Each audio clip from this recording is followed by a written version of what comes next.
नहीं देखिए, तेजस्वी यादव का इस बार विजन थोड़ा सा अच्छा है। ए टू जेड की पार्टी बोल रहे हैं। जो एमओआई का पहले था वो कहीं ना एमओआई से और भी जातियों पर शिफ्ट हुआ है तेजस्वी यादव। अगर एनडीए या मोदी जी या नीतीश जी या बीजेपी अगर उसको हल्के में ले रहे हैं तेजस्वी यादव को, तो ये उनको गलती भुगतना पड़ेगा। तो बिहारियों का जो एक समस्या है ना, उसका समाधान आज तक नहीं हुआ है। चाहे पार्टियां बदल रही है केंद्र में चाहे राज्य में, लेकिन समस्या का समाधान तो सरकार की गलती है, जनता की भी गलती है, वोटर की भी गलती है ना।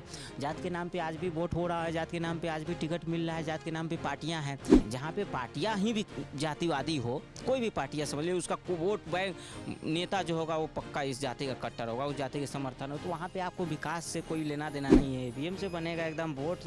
जो नीतीश जी महिलाओं को 10-10 हज़ार रुपया दिए हैं उससे बनेगा।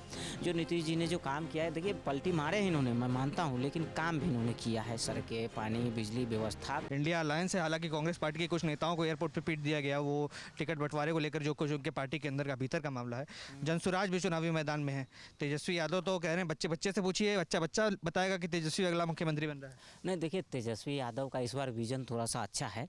ए टू जेड की पार्टी बोल रहे हैं। जो एमओआई का पहले था वो कहीं ना एमओआई से और भी जातियों पर शिफ्ट हुआ है तेजस्वी यादव। तो इस बार कांटे की टक्कर है। तेजस्वी यादव को हल्के में लेने की ज़रूरत नहीं है, क्योंकि तेजस्वी यादव एक विपक्षी पार्टी है और एक युवा है, तो खास करके युवाओं का रुझान है। युवा तो बच्चे भी, अब देखा होगा आपने वीडियो, तेज प्रताप गए थे स्कूल में, पूछा बच्चों से क्या बनोगे, लोग कह रहे मोदी बनेंगे उनके सामने। मोदी नहीं, देखिए तेज प्रताप अलग विचारधारा का है, तेजस्वी अलग है। भले तेजस्वी हिंदू विचारधारा विरोधी है, हिंदू विरोधी विचारधारा है, लेकिन उसको फिर भी लोग जो है ना कहीं रोजी रोजगार नौकरी के झांसे में आकर लोग उसको समर्थन दे रहे हैं। तो अगर एनडीए या मोदी जी या नीतीश जी या बीजेपी अगर उसको हल्के में ले रहे हैं तेजस्वी यादव को, तो ये उनको गलती भुगतना पड़ेगा। क्योंकि बिहार, देखिए एक तरफ बिहार में मेन मुद्दा है पलायन का। अभी आप स्टेशन पे चले जाइए, जितनी सारी ट्रेनें जाएंगी उसमें ना तो एसी में जगह होगा बैठने का, न जनरल में तो छोड़ ही दीजिए।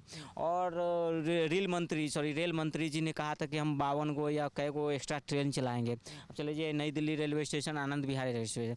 तो बिहारियों का जो एक समस्या है ना, उसका समाधान आज तक नहीं हुआ है। चाहे पार्टियां बदल रही है केंद्र में चाहे राज्य में, लेकिन समस्या का समाधान नहीं। कौन समाधान करेगा? क्योंकि बिहार को अब विकसित होने की आवश्यकता है। इतने सालों बाद भी अगर न्यूनतम प्रति व्यक्ति आय पे बिहार रह रहा है, तो कहीं ना कहीं सरकारों की गलती है, और इसको सुधारने का काम कौन लेगा फिर आगे? सरकार की गलती है, जनता की भी गलती है, वोटर की भी गलती है ना।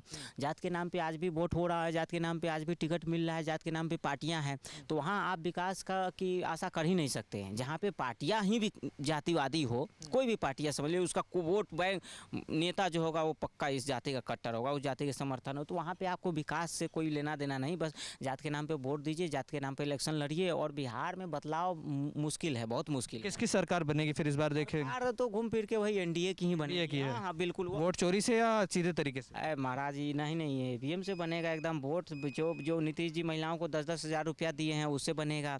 जो नीतीश जी ने जो काम किया है, देखिए पलटी मारे हैं इन्होंने, मैं मानता हूँ, लेकिन काम भी इन्होंने किया है। सड़कें, पानी, बिजली व्यवस्था, थोड़ा सा कानूनी व्यवस्था में जो है ना सुधार की ज़रूरत है। और जो शराबबंदी वाला है वो मामला कहीं ना कहीं जो है कि वो बंद नहीं करना चाहिए। किसान चचा पे क्या कहेंगे? पीके चचा तो कह रहे हैं कि हमारी सरकार अगर बनी तो सबसे पहला काम 1 घंटे के अंदर शराबबंदी को बहाल करें। बिल्कुल खोल देना चाहिए शराबबंदी। देखिए शराबबंदी नहीं है, चालू है शराबबंदी। आप कहीं भी चले जाइए, घर पे पहुंच जाएगा शराबबंदी। तो शराबबंदी से फ़ायदा किसको हुआ मालूम है आपको?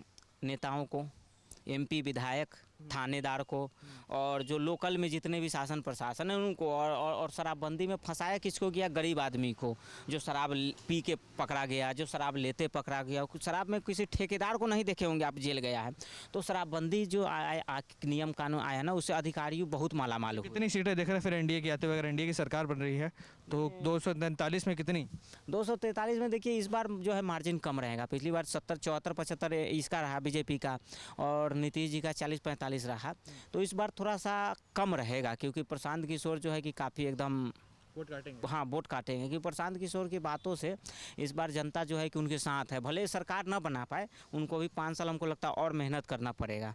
तो देखिए, लेकिन वही है हम लोग का, तो घूम फिर के वही है, तीर छाप, फूल छाप और हेलीकॉप्टर छाप, और वो सिलेंडर छाप जो एनडीए में है। कड़ाही भी एनडीए में है। एनडीए में देखिए कड़ाही भी है लेकिन छोलनी नहीं है, सिलेंडर है लेकिन चूल्हा नहीं है, और वो है अपना तीर तो है ही है, कमल है ही है।